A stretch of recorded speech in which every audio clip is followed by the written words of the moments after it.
Internetisilla vahendusel on meiega nüüd Riigikogu liige Varro Vooglaid. Tere Varro! Tere Markus!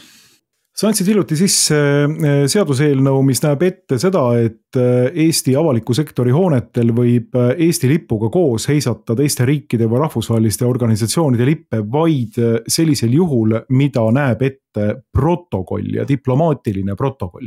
Varro, räägi natukene sellest seaduseelnõust lähemalt.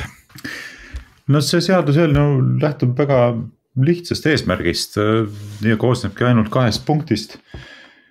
Ja põhimõtteliselt need punktid ütlevad kokkuvõtlikult öeldes seda, et avaliku sektori hoonetel oleks lubatud reeglina heisata üksnes Eesti Vabariigi lippe, Eesti lippe, sinimustvalget lippu.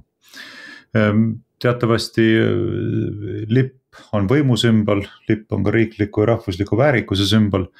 Ja Eesti lipule peaks Eesti avalikus ruumis, eriti kui me räägime riigiasutustest, avalikust sektorist, olema tagatud selgelt selline privilegeeritud positsioon. See on kõige olulisem lipp riigi vaatepunktist Eestis. Ja siis olekski nii, et tohib panna avaliku sektori hoonetele lehvima üksnes Eesti lipud ja teiste riikide lipud või rahvusvaheliste organisatsioonide lipud võib välja panna ainult ajutiselt ja protokolaarsetel eesmärkidel, nagu sa ütlesid, diplomaatilisest protokollist lähtuvalt, kui on teiste riikide riigipeade külaskäigud näiteks, siis loomulikult pannakse, nii näeb diplomaatiline protokoll seda ette. Aga mitte nii, et alaliselt pannakse lehvima ka teiste riikide ja rahvusvaheliste organisatsioonide lipud kõrvuti Eesti lipuga, justkui nad oleksid kuidagi võrdväärsed Eesti lipuga. See ei ole õige. Ja teine punkt eelnõust ütleb siis seda, et avaliku sektori hooneid ei tohi kasutada erinevate ideoloogiliste sõnumite võimendamiseks, et viimasel ajal oleme ju näinud seda juba pikka aega, kuidas Välisministeerium ja Haridus- ja Teadusministeerium ja minu teada vist ka Stenbocki maja ja mitmed muud sellised avaliku sektori hooned on olnud jutumärkides kaunistatud ka niinimetatud seksuaalvähemuste lippudega, et see on ka kohatu.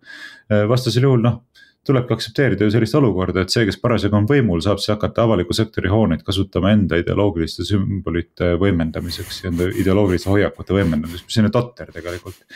Et võiks olla selline lihtne, selge, ühemõtteline printsiip, et avaliku sektorite hoonetel lehvib lihtsalt Eesti lipp ja ongi kõik. Et see on eelnõu lühikokkuvõte.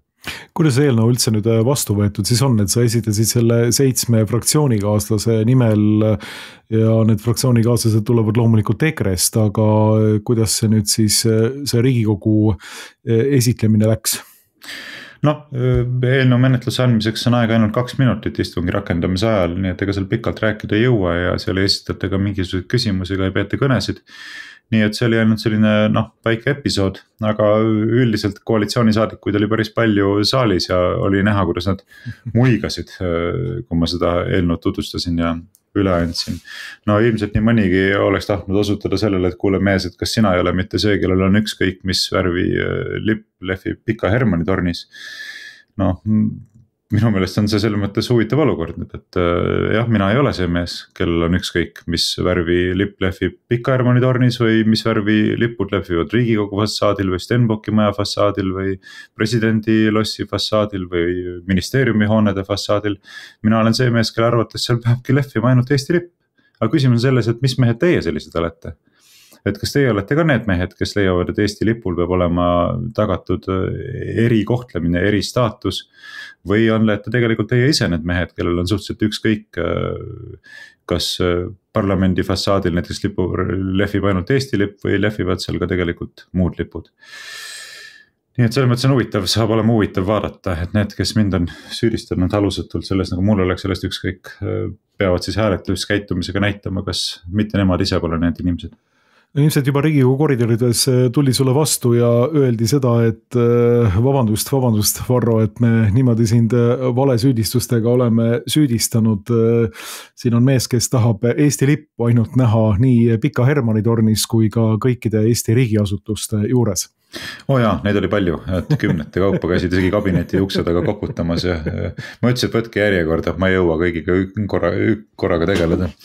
ja noh, nii nad siis seisid seal koridoris, kes tunni, kes 2 ja lõpuks sai kõigiga asjad õiendatud. väga kaunis, meid muuseas väga huvitab, kuidas need inimesed hakkavad hääletama siis, kui see eelnõu tuleb menetlusse. Mind muidugi eelkõige meeldis mulle ka see, et see teine punkt sellest eelnõust, eks ju, kus sa ütled seda, et Eesti Vabariigi diplomaatiliste välisesinduste hoonetel ja üldse Eesti Vabariigi hoonetel ei saa heisata ideoloogilist sõnumeid kandvaid lippe, eks ju, kogu see homolipp ja kõik muu, mida siis on pandud Eesti välisministeeriumile Margus Tsahkna välisministriks olemise ajal ja sama vist ka Stenbocki maja ja paljusid teisi riigiasutusi. Ja et seda, et teevad kaasa näiteks homoparaadidel Eesti diplomaatilise korpuse liikmed, et see on ju häbi täiesti Eesti Vabariigile ja mulle väga meeldib, et selline asi nagu välja tuuakse seal. See on ju ka täiesti ilmselge, et tõepoolest, kui tuleksid mingisugused teised jõud ja hakkaksid lehvitama oma ideoloogia lippu, see peaks ju olema arusaadav ka kõikidele teistele nii-öelda liberaalidele nii-öelda, et niimoodi ei tohiks käituda. No jaa, niimoodi tohiks käituda juba ainuüksi sel põhjusel, et Eesti Vabariigi välissaatkondadel ei ole kohane sekkuda teiste riikide siseasjadesse. Seal on veel see täiendav tasand, eks ole, et lisaks sellele, et Eesti Vabariigi suursaatkonna hoonele ei ole kohane panna mingisuguseid muid selliseid võimusümboleid kui Eesti Vabariigi lipp. Et see siin on see, kes me oleme, see on see, mida see tähistab. Vaat see on väga problemaatiline, kui neid ideoloogilisi lippe hakatakse panema sellepärast, et see justkui annaks tunnistust ka see, et see kajastab meie kõigi ühiseid väärtusi. Vaat Eesti lipp peaks kajastama meie kõigi ühiseid väärtusi ja kellelgi ei ole midagi selle vastu, et parlamendi hoone fassaadil või välisministeeriumi fassaadil või välissaatkonna peal lehvib Eesti lipp. See ongi see, mis meid seob kokku. Kui me sellega ei nõustu enam, siis me tõesti peaksime küsima, kas me üldse kuulume selle rahva ja riigi hulka või mitte. Aga kui nüüd hakatakse panema igasuguseid ideoloogilisi sõnumeid kandvaid lippe, siis tegelikult minnakse selle printsiibiga väga selgelt vastuollu. Sest luuakse selline mulje just kui need sümbolid siis oleksid ka midagi niisugust, mis annavad tunnistust meie ühistest väärtustest, aga tegelikult ju ei anna. Ja selles mõttes see on nagu sigaduslik käitumine. Ja see on veel lipu puhul oluline on ju see, et sellel on ka selline sügavam tasand. Ta räägib meie identiteedist, et kes me oleme. Läbi selle, eks ole, et osutab meid kokku siduvatele ideaalidele ja väärtustele. Just. Millises kontekstis on väga problemaatiline mitte ainult nende ideoloogiliste lippude lehvitamine, vaid tegelikult ka Euroopa Liidu lipu lehvitamine, sest et mina küll ei arva, et me kõik peame defineerima ennast kui rahvast, ennast kui riiki läbi kuulumise Euroopa Liitu. Et vaat kui me enam Euroopa Liitu ei kuulu, et siis me oleme kaotanud ka oma identiteedi. Ei ole ju nii, minu jaoks kindlasti ei ole nii, ma arvan, et sinu jaoks ei ole nii ja väga paljude teiste inimeste jaoks. Kindlasti ei ole. Ei ole nii. Ja selles mõttes ei ole ka mitte mingit põhjust Euroopa Liidu lippu igal pool välja panna, et see on ka selline kunstlik püüdlus tekitada meile mingisugune topelt lojaalsust, eks ole, et me oleme lojaalsed Eesti riigile, me oleme lojaalsed Euroopa Liidule. Ei ole. Minul ei ole küll Euroopa Liidu suhtes mitte mingisugust lojaalsust. Mitte mingit lojaalsuskohustust ega ka mitte mingisugust lojaalsustunnet, mida lipp sümboliseerib.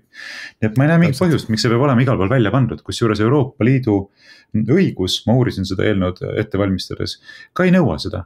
Ei nõua seda, et riigid peavad näiteks valitsusasutustel või parlamendil heiskama Euroopa Liidu lippu. Sellist kohustust ei ole, nii et see on puhtalt selline riikide enda vaba otsustuse küsimus.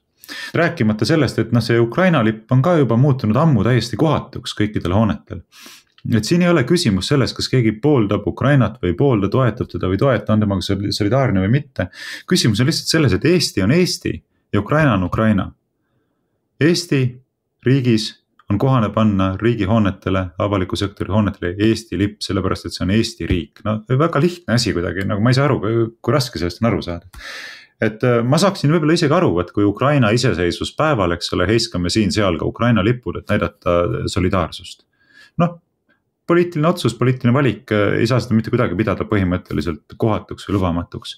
Aga see, kui nüüd juba varsti 4 aastat järjest, iga jumala päev, lehvib Riigikogu fassaadil Ukraina lipp, siis tekib küll küsimus, et vabandust, et mis riigis me elame, et kas meil on siin mingisugune topeltriik või on see nagu Eesti ja Ukraina parlament või on see Eesti ja Ukraina territoorium, sest eks ole, lipp on võimusümbol, ta tähistab, et võt sellel territooriumil teostab avalikku võimu see ja see poliitiline subjekt, eks. Ja no võt, kui nüüd alaliselt pannakse nagu kahe riigi lipud välja, siis ongi väga põhjendatud küsida, et saage nagu aru, et kas meil on siis siin iseseisev riik suveräänselt või me jagame siin mingit suveräänsust mingi teise riigiga või mis siin üldse toimub, et semantiliselt on see asi täiesti väärastunud. Absoluutselt nõus, aga oled sa teinud ka analüüsi selle puhul, et kui meil siin nüüd varsti juba 4 aastat Ukraina lipud igal pool esil on ja igal pool neid lehvitatakse, Eesti riigiasutusi nendega nii-öelda kaunistatakse, kaasa arvatud sotsiaalmeedia kontosid, et oled sa teinud mingit analüüsi, et kas see üldse on lipuseadusega kooskõlas või mitte? No ma ei näe, et seal oleks midagi niisugust lipuseaduses kirja pandud, mis välistaks niisuguse lahenduse. No see on ka põhjus, miks ma ettepaneku sõnastasin lipuseaduse muutmiseks. Põhimõtteliselt seesama paragrahv 10, kui ma nüüd peast meenutan, mul ei ole seda eelnõud praegu ees, reguleerib seda, kuidas kasutada Eesti lippu koos teiste lippudega. Et kui pannakse erinevate riikide lipud välja, et kuhu siis tuleb asetada Eesti lipp ja nii edasi ja nii edasi. Aga seal ei ole jah, sellist otsest keeldu, et ei või panna teiste riikide lippe ja ma arvan, et mingit pidi see on lünk. Puudulik. Jah, täpselt, see on lünk seaduses, mis tuleks ära korvata. Ja ma mõtlen, et see ei peaks olema nagu selliste parteiliste vaidluste objektiks üldse selle printsiibiga, et reeglina lehvib avaliku sektori hoonetel ainult Eesti lipp, võiksid kõik nõustuda. Tõesti nagu võiksid kõik nõustuda, ma ei näe, miks sellise asja üle peaks üldse vaidlema. Aga noh, saab olema huvitav näha, et kuidas nad siis hääletavad, kui see eelnõu jõuab esimesele lugemisele ja kui tehakse ettepanek see Riigikogu menetlusest välja arvata, nagu opositsiooni eelnõudega seda alati tehakse.